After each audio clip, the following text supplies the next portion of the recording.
to our YouTube channel future maker now available for your dreams. Friends, मैं आज आपके लिए लेकर आया हूँ प्रतियोगी परीक्षाओं के लिए अति महत्वपूर्ण प्रश्न जो आपके किसी भी एग्ज़ाम के लिए बहुत ही ज़्यादा हेल्पफुल होंगे। तो दोस्तों, शुरुआत करते हैं आज आपके पहले क्वेश्चन से और चलते हैं फर्स्ट क्वेश्चन की तरफ। फर्स्ट क्वेश्चन है, कार्य का मात्रक है। ऑप्शन ए है जूल, बी है आपका न्यूटन, ऑप्शन सी है वाट, ऑप्शन डी है डाइन। तो प्यारे दोस्तों, हमारे क्वेश्चन का सही जवाब हो जाएगा ऑप्शन नंबर ए, जूल। बढ़ते हैं नेक्स्ट क्वेश्चन की तरफ। प्रकाश वर्ष मात्रक है। दोस्तों, ऑप्शन है आपके लिए दूरी, ऑप्शन बी है समय, ऑप्शन सी है प्रकाश, ऑप्शन डी है धारा। तो दोस्तों, यहाँ हमारा ऑप्शन सही हो जाएगा ए, दूरी, और ये भी जो आपका प्रकाश वर्ष है वो दूरी का मात्रक है, लेकिन तारिक्य दूरी का मात्रक है। बढ़ते हैं अपने नेक्स्ट क्वेश्चन की तरफ। क्वेश्चन नंबर 3, निम्नलिखित में से कौन सा सम्मिलित नहीं है। ऑप्शन ए है डेसिबल, जो कि ध्वनि मापने की तीव्रता की इकाई होती है, बिल्कुल सही है ये। और आपका अश्व शक्ति शक्ति की इकाई है, बिल्कुल ये भी सही है आपका, 746 वाट के बराबर होती है। और सी ऑप्शन है समुद्री मील नौका संचालन में दूरी की इकाई, ये भी एकदम सही लिखा हुआ है। लेकिन सेल्सियस जो है वो ऊष्मा की इकाई नहीं है, ऊष्मा की इकाई कैलोरी होती है। तो इसलिए आपका जो सम्मिलित नहीं है वो आपका ऑप्शन नंबर डी यहाँ पर सही जवाब हो जाएगा। बढ़ते हैं नेक्स्ट क्वेश्चन की तरफ। ल्यूमेन किसका मात्रक है। ऑप्शन ए ज्योति तीव्रता का, ऑप्शन बी ज्योति फ्लक्स का, ऑप्शन सी उपरोक्त दोनों, या ऑप्शन डी इनमें से कोई नहीं। तो दोस्तों, हमारे इस क्वेश्चन का सही जवाब हो जाएगा यहाँ पर ऑप्शन नंबर बी, ज्योति फ्लक्स। बढ़ते हैं नेक्स्ट क्वेश्चन की तरफ। सोडा लाइम इनमें से किसका मिश्रण है। ऑप्शन है PaOH plus CaO, option B है NaOH प्लस CaOH का होल ट्वाइस, ऑप्शन सी है Na2CO3 plus CaO, option D है CaCO3 प्लस NaOH। तो प्यारे मित्रों, हमारे इस क्वेश्चन का सही जवाब हो जाएगा option number B, NaOH plus CaOH का होल ट्वाइस। बढ़ते हैं नेक्स्ट क्वेश्चन की तरफ। दोस्तों, चिल्का झील निम्नलिखित में से किस राज्य में स्थित है। ऑप्शन ए है ओडिशा, ऑप्शन बी पश्चिम Bengal, option C Andhra Pradesh, option D Telangana. तो मेरे दोस्तों, यहाँ इसका सही जवाब हो जाएगा आपका Odisha, option number A, Chilka झील ओडिशा में है। और ये एक लेगून झील है जहाँ पर नेवी का एक प्रशिक्षण केंद्र भी है। बढ़ते हैं नेक्स्ट क्वेश्चन की तरफ। निम्नलिखित में से किस नदी का उद्गम भारतीय किसी क्षेत्र में नहीं है। ऑप्शन ए है गंगा, यमुना, ऑप्शन सी ब्रह्मपुत्र, या ऑप्शन डी आपका महानदी। दोस्तों, ऑप्शन सी हमारा ब्रह्मपुत्र यहाँ पर सही जवाब हो जाएगा, क्योंकि इसका उद्गम जो है वो मानसरोवर झील से होता है, तिब्बत से। बढ़ते हैं नेक्स्ट क्वेश्चन की तरफ। विश्व का सबसे कम उम्र का वलित पर्वत है। ऑप्शन ए है Aravalli, option B Himalaya, option C Andes, और ऑप्शन डी है विंध्य। तो प्यारे दोस्तों, हमारे क्वेश्चन का सही जवाब हो जाएगा ऑप्शन नंबर बी, हिमालय। बढ़ते हैं नेक्स्ट क्वेश्चन की तरफ। विमानों की ऊंचाई माप करने के लिए कौन सा यंत्र उपयोग किया जाता है। ऑप्शन ए है एक्टोनोमीटर, ऑप्शन बी है एक्सेलेरोमीटर, ऑप्शन सी है सीलोमीटर, ऑप्शन डी है अल्टीमीटर। तो दोस्तों, इस क्वेश्चन का सही जवाब यहाँ पर हो जाएगा अल्टीमीटर, ऑप्शन नंबर डी सही हो जाएगा। बढ़ते हैं नेक्स्ट क्वेश्चन की तरफ। परमाणु प्रतिक्रिया जिसमें एक भारी नाभिक लगभग बराबर द्रव्यमान के दो नाभिकों में विभाजित हो जाता है कहलाता है। फास्ट ब्रीडिंग, ऑप्शन बी है नियंत्रित ब्रीडिंग, ऑप्शन सी नाभिकीय विखंडन, ऑप्शन डी नाभिकीय संलयन। तो दोस्तों, जहाँ पर एक भारी नाभिक टूटकर बिखर जाता है, बिखरने का मतलब विखंडन, मीन्स आपका ऑप्शन नंबर सी यहाँ पर करेक्ट जवाब हो जाएगा। बढ़ते हैं नेक्स्ट क्वेश्चन की तरफ। इनमें से कौन सा विद्युत चुम्बकीय तरंग है। देखिए दोस्तों, ऑप्शन ए है अवरक्त किरणें, ऑप्शन बी अल्ट्रासोनिक तरंग, ऑप्शन सी ध्वनि तरंग, ऑप्शन डी कैथोड तरंग। दोस्तों, हमारे इस क्वेश्चन का सही जवाब हो जाएगा यहाँ पर ऑप्शन नंबर सी, ध्वनि तरंगे। बढ़ते हैं नेक्स्ट क्वेश्चन की तरफ। किस वर्ष सर्वप्रथम किसी भारतीय राज्य को भाषाई आधार पर मान्यता प्राप्त या मान्यता दी गई थी। ऑप्शन ए है 1956, ऑप्शन बी 1951, ऑप्शन सी 1950, या ऑप्शन डी 1953। दोस्तों, हमारे इस क्वेश्चन का सही जवाब हो जाएगा ऑप्शन नंबर डी, 1953। बढ़ते हैं नेक्स्ट क्वेश्चन की तरफ। निम्नलिखित में से कौन सा व्यक्तिगत स्वतंत्रता का एक बांध है। ऑप्शन ए है बंदी प्रत्यक्षीकरण, ऑप्शन बी परमादेश, ऑप्शन सी उत्प्रेषण, ऑप्शन डी है अधिकार प्रेक्षा। तो प्यारे दोस्तों, हमारे इस क्वेश्चन का सही जवाब हो जाएगा ऑप्शन नंबर ए बंदी प्रत्यक्षीकरण। बढ़ते हैं नेक्स्ट क्वेश्चन की तरफ। भारतीय संविधान की समवर्ती सूची की अवधारणा किस देश से ली गई है? आपको बताना है। ऑप्शन नंबर ए है संयुक्त राज्य America, option B Australia, option C Canada या ऑप्शन डी रूस। तो दोस्तों, हमारे क्वेश्चन का सही जवाब हो जाएगा ऑप्शन नंबर बी ऑस्ट्रेलिया। बढ़ते हैं नेक्स्ट क्वेश्चन की तरफ। भारतीय संविधान में कौन सा संशोधन अधिनियम ने पंचायती राज प्रणाली को संवैधानिक दर्जा दिया? ऑप्शन ए है 71वां, ऑप्शन बी 72वां, ऑप्शन सी 73वां या ऑप्शन डी 74वां। तो दोस्तों, इसका सही जवाब हो जाएगा ऑप्शन नंबर सी 73वां। 1992 में आया था और 74वां जो संविधान संशोधन था वो आपका नगर पालिकाओं से संबंधित है। बढ़ते हैं नेक्स्ट क्वेश्चन की तरफ। रजिया जो बेगम थी उनके पिता का नाम बताना है आपको। ऑप्शन ए है Iltutmish, option B Qutubuddin Aibak, option यहाँ पर सी और डी मिस्टेक हो गया है, आगे पीछे हुए कोई दिक्कत नहीं है। तो ऑप्शन बताना है अलाउद्दीन खिलजी या ऑप्शन डी यहाँ पर बलवन है। तो आप बताएंगे इस ऑप्शन का जो क्वेश्चन का सही जवाब हो जाएगा ऑप्शन नंबर ए इल्तुतमिश। बढ़ते हैं नेक्स्ट क्वेश्चन की तरफ। यूनानियों को निम्नलिखित में से किस भारतीय राजा ने बाहर निकाल दिया था? ऑप्शन ए है Ashok, option B Bindusar, option C Chandragupta Maurya, option D कोई विकल्प सही नहीं है। तो दोस्तों, हमारे इस क्वेश्चन का बिल्कुल सही जवाब हो जाएगा option number C Chandragupta Maurya. बढ़ते हैं नेक्स्ट क्वेश्चन की तरफ।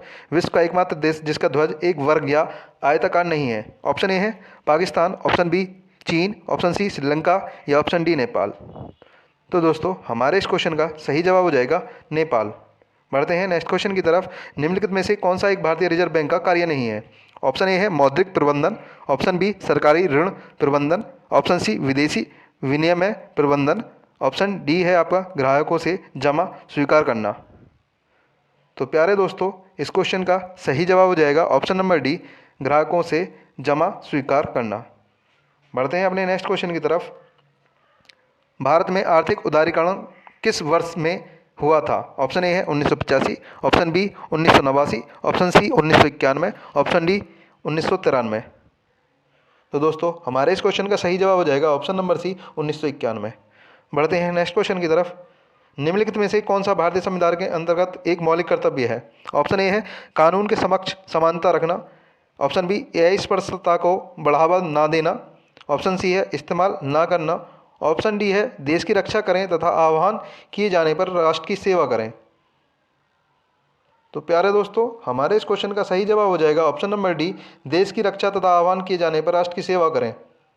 नेक्स्ट, सत्यशोधक समाज के संस्थापक कौन थे? ऑप्शन ए है Lala Lajpat Rai, option B Mahatma Gandhi, option C Jyotirao Phule या ऑप्शन डी राजा राम मोहन राय। तो दोस्तों, हमारे इस क्वेश्चन का सही जवाब हो जाएगा ऑप्शन नंबर सी ज्योतिराव फूले। बढ़ते हैं नेक्स्ट क्वेश्चन की तरफ। निम्नलिखित में से किसने भारत में नमक कानून तोड़ने के लिए यात्रा का नेतृत्व किया था? ऑप्शन ए है Lala Lajpat Rai, option B Sarojini Naidu, option C Bhagat Singh या ऑप्शन डी महात्मा गांधी। प्यारे दोस्तों, हमारे इस क्वेश्चन का सही जवाब हो जाएगा option number D Mahatma Gandhi. बढ़ते हैं नेक्स्ट क्वेश्चन की तरफ। 1934 के बाद मुस्लिम लीग का मुख्य प्रवक्ता कौन बन गया? ऑप्शन ए है महात्मा गांधी, ऑप्शन बी मौलाना आज़ाद, ऑप्शन सी बादशाह खां या ऑप्शन डी मोहम्मद अली जिन्ना। तो दोस्तों, हमारे इस क्वेश्चन का सही जवाब हो जाएगा option number D Mohammad Ali Jinnah. बढ़ते हैं नेक्स्ट क्वेश्चन की तरफ। 16 जाने माने महाजनपदों में महत्वपूर्ण महाजनपद कौन सा था? ऑप्शन ए है मगध, ऑप्शन बी कौशल, ऑप्शन सी वत्स या ऑप्शन डी अंग। तो जो सबसे महत्वपूर्ण जो महाजनपद था दोस्तों वो था हमारा मगध, और इस क्वेश्चन का आपका सही जवाब हो जाएगा ऑप्शन नंबर ए। बढ़ते हैं नेक्स्ट क्वेश्चन की तरफ। अंडमान निकोबार तथा लक्षद्वीप सहित भारत की तटीय रेखा की कुल लंबाई किलोमीटर में लगभग है? ऑप्शन ए है 7800 किलोमीटर, ऑप्शन बी है 9328 किलोमीटर या ऑप्शन सी है 9658 किलोमीटर, ऑप्शन डी है 7516 किलोमीटर। तो दोस्तों, हमारे इस क्वेश्चन का सही जवाब हो जाएगा ऑप्शन नंबर डी 7516 किलोमीटर। बढ़ते हैं नेक्स्ट क्वेश्चन की तरफ। भारत का संपूर्ण उत्तरी की मृदा से बना है? तो ऑप्शन ए है जड़ोल, ऑप्शन बी है लेटेराइट, ऑप्शन सी काली या ऑप्शन डी शुष्क। तो दोस्तों, हमारे इस क्वेश्चन का सही जवाब हो जाएगा ऑप्शन नंबर ए दोस्तों ऑप्शन नंबर ए यहाँ पर हमारा सही जवाब हो जाएगा। बढ़ते हैं नेक्स्ट क्वेश्चन की तरफ। निम्नलिखित में से कौन सा कैपिलरी एक्शन सूक्ष्म नलिका प्रभाव का एक उदाहरण नहीं है? ऑप्शन ए है स्ट्रा में पानी का ऊपर बढ़ना, ऑप्शन बी है अश्रु नलिका के माध्यम से आंसू बहना, ऑप्शन सी है साबुन के बुलबुलों का निर्माण करना, और ऑप्शन डी है ब्लॉटिंग कागज द्वारा स्याही का अवशोषण। तो प्यारे दोस्तों, हमारे इस क्वेश्चन का सही जवाब हो जाएगा ऑप्शन नंबर सी, साबुन के बुलबुलों का निर्माण। ये होता है आपका पृष्ठ तनाव के कारण। बाकी का सभी यहाँ पर ऑप्शन आपके सही हैं। बढ़ते हैं नेक्स्ट क्वेश्चन की तरफ। कीटों में गैसों के आदान प्रदान के लिए वायु नली के संजाल को कहते हैं? ऑप्शन ए श्वास नली, ऑप्शन बी श्वास रंध्र, ऑप्शन सी श्वसनी, या ऑप्शन डी नलिका। तो प्यारे दोस्तों, हमारे इस क्वेश्चन का सही जवाब हो जाएगा ऑप्शन नंबर ए श्वास नली, जिसको ट्रैकिया भी बोलते हैं। बढ़ते हैं नेक्स्ट क्वेश्चन की तरफ। निम्नलिखित में से कौन सा एक विद्युत ऋणात्मक इलेक्ट्रोनेगेटिव तत्व है? ऑप्शन ए है lithium, option B magnesium, option C sodium, या ऑप्शन डी फ्लोरीन। तो दोस्तों, हमारे इस क्वेश्चन का सही जवाब हो जाएगा ऑप्शन नंबर डी फ्लोरीन। बढ़ते हैं नेक्स्ट क्वेश्चन की तरफ। किस प्रकार की रासायनिक अभिक्रिया में एक अधिक प्रतिक्रियाशील धातु कम क्रियाशील धातु की जगह ले सकता है? ऑप्शन ए है विस्थापन, ऑप्शन बी पृथक्करण, ऑप्शन सी निराकरण, ऑप्शन डी रिडॉक्स। तो प्यारे मित्रों, हमारे क्वेश्चन का सही जवाब हो जाएगा ऑप्शन नंबर ए विस्थापन। बढ़ते हैं नेक्स्ट क्वेश्चन की तरफ। खादर और बांगन निम्नलिखित में से किस प्रकार की मिट्टी है? ऑप्शन ए है काली, ऑप्शन बी जलोढ़, ऑप्शन सी यहाँ पर मिस्टेक से डी हो गया है, कोई बात नहीं है, लेटेराइट, और ऑप्शन डी है आपका लाल। तो बताएंगे सभी लोग। तो इस हमारे क्वेश्चन का सही जवाब हो जाएगा ऑप्शन नंबर बी जलोढ़। बढ़ते हैं नेक्स्ट क्वेश्चन की तरफ। भारत में कितनी फसली ऋतुएं पाई जाती हैं? ऑप्शन ए है 2, ऑप्शन बी 1, ऑप्शन सी 3, या ऑप्शन डी 4। दोस्तों, हमारे इस क्वेश्चन का सही जवाब हो जाएगा यहाँ पर ऑप्शन नंबर सी 3। बढ़ते हैं और देखते हैं अगली नेक्स्ट स्लाइड में अपना कुछ जो हमारी फसल ऋतुएं हैं उनका क्रम। देखिए, भारत में बुवाई के आधार पर फसलों को 3 भागों में बांटा गया है।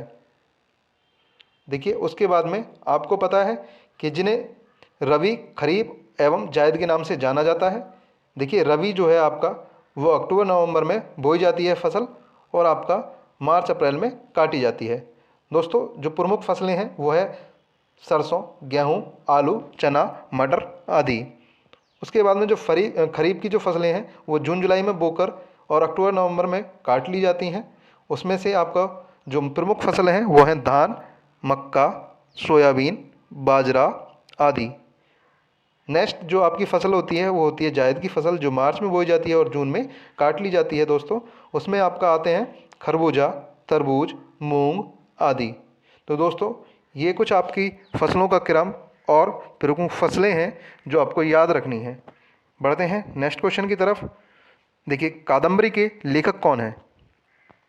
दोस्तों, ऑप्शन ए है Kalidas, option B Kautilya, option C Harsha, या ऑप्शन डी बाण।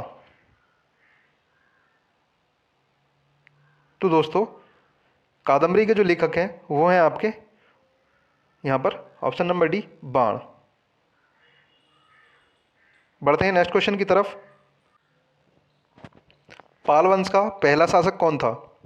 दोस्तों, ऑप्शन है आपके सामने Devpal, option B Gopal, option C Rampal, या ऑप्शन डी महिपाल। दोस्तों, हमारे इस क्वेश्चन का सही जवाब हो जाएगा यहाँ पर ऑप्शन नंबर बी गोपाल। बढ़ते हैं नेक्स्ट क्वेश्चन की तरफ। निम्नलिखित में से किस क्रम में भारत आए? देखिए, टॉमस रो है, उसके बाद में फायान है, नेक्स्ट है आपका हेंसवांग। तो दोस्तों, ऑप्शन ए में आपको करेक्ट बताना है कि इनका क्रम क्या था। तो दोस्तों, यहाँ पर आपका सही जवाब हो जाएगा ऑप्शन नंबर सी, जो कि यहाँ पर लिखा हुआ है आपका बी, जबकि ये सी ऑप्शन है और ये आपका बी ऑप्शन है। तो पहले नंबर पे कौन आया था? ये आया था फाइयान, फिर आपका हेंसवांग, देन आपका टॉमस रो। तो इस तरीके से आप इनको अरेंज कर लेंगे और जो क्रम मैंने बताया है उसके अकॉर्डिंग देख लेंगे आप कि देखिए पहले नंबर पर कौन आया था, फाइयान, उसको पहले नंबर पे रखना है। उसके बाद में थर्ड ऑप्शन हेनसोंग, उसको सेकंड नंबर पे रखना है। और फर्स्ट ऑप्शन जो है टॉमस रो, क्योंकि टॉमस रो जहांगीर के काल में आया था। फाइयान जो आपके चंद्रगुप्त मौर्य हैं, जो चंद्रगुप्त द्वितीय हैं, उनके काल में आया था। उसके बाद में हेनसोंग हर्षवर्धन के। नेक्स्ट क्वेश्चन की ओर चलते हैं। पहली बार भारत पर आक्रमण करने वाला मुस्लिम कौन था? ऑप्शन ए है Firdaus Shah, option B Mohammad Ghori, option C है मोहम्मद बिन कासिम, या ऑप्शन डी महमूद गजनवी।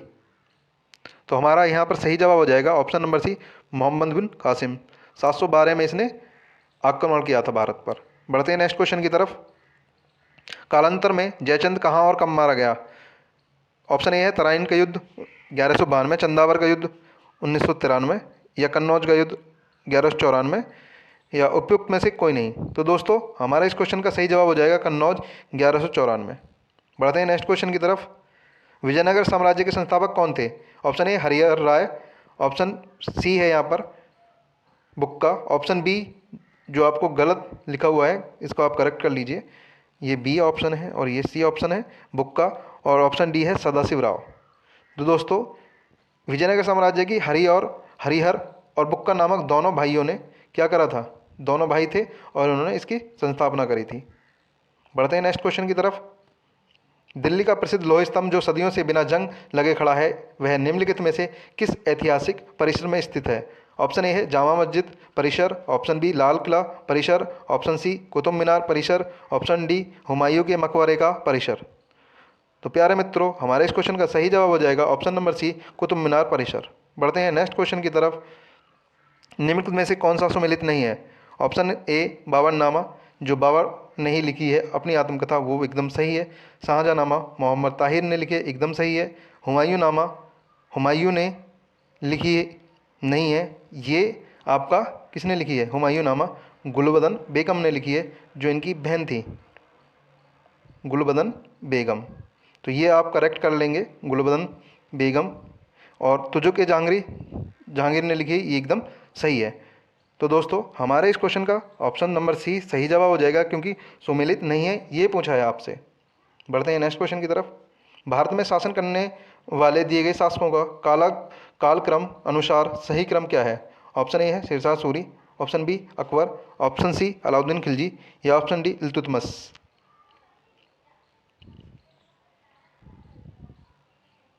तो दोस्तों हमारे इस क्वेश्चन का सही जवाब हो जाएगा यहाँ पर ऑप्शन नंबर सी, क्योंकि सबसे पहले इल्तुतमिश, देन आपका अलाउद्दीन खिलजी, फिर आपके बाद में शेरशाह सूरी, और सबसे लास्ट में आया था अकबर, क्योंकि अकबर का कार्यकाल 1605 से 57 तक था।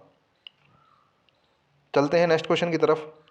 10वें या आखिरी सिख गुरु कौन थे? ऑप्शन ए है Guru Angad, option B Guru Tegh Bahadur, option C Guru Nanak, या ऑप्शन डी गुरु गोविंद सिंह। तो दोस्तों जो अंतिम गुरु या 10वें गुरु बोल सकते हैं वो थे गुरु गोविंद सिंह। बढ़ते हैं नेक्स्ट क्वेश्चन की तरफ। ब्रिटिश शासन को भारत से उखाड़ फेंकने के लिए निम्न में से किस फ्रांसीसी की मदद मांगी थी? ऑप्शन ए है Hyder Ali, option B Tipu Sultan, option C Sambhaji, option D Shivaji. तो दोस्तों हमारे इस क्वेश्चन का सही जवाब हो जाएगा यहाँ पर ऑप्शन नंबर बी टीपू सुल्तान। बढ़ते हैं नेक्स्ट क्वेश्चन की तरफ। निम्नलिखित में से कौन सा दूसरा प्रांत था जिसने सहायक संधि को स्वीकार किया था? ऑप्शन ए है Awadh, option B Mysore, option C Poona, या ऑप्शन डी तंजौर।